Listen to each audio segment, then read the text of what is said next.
Just yesterday, my youngest daughter asked if we could teach her how to ride her bike without training wheels. You know, like a big girl.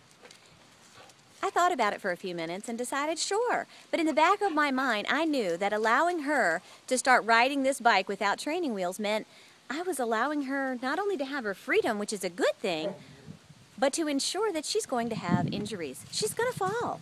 You don't learn how to ride a bike without falling a few times.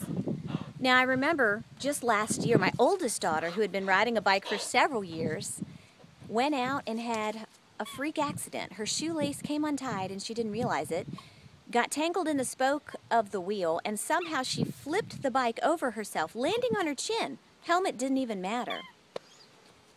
Immediately, I heard about the accident on our road, and I rushed to be there for her. I picked up the pieces, and I nursed her wounds until she was feeling better again.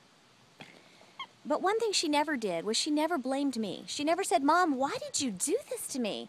After all, I'm the one who taught her how to ride a bike." Aren't we like that with God? We want our freedom. We want Him to allow us to make choices and decisions, to try new things, but the minute something bad happens and we fall off our bike, we turn to God and say, "Why did you do this to me? Why did you let this happen to me?" Wow. If my oldest daughter had done that, I can tell you I would not have wanted to allow her to ride a bike ever again. I would have been furious because I would think, you did it to yourself. I just gave you freedom. God's that way too, only thankfully He's a lot more forgiving. He doesn't say those words to us if we blame Him, but I'm sure it upsets Him, and it's the wrong attitude. You see, God has only good intentions for us, and out of His true love for us, He gives us the freedom we ask for.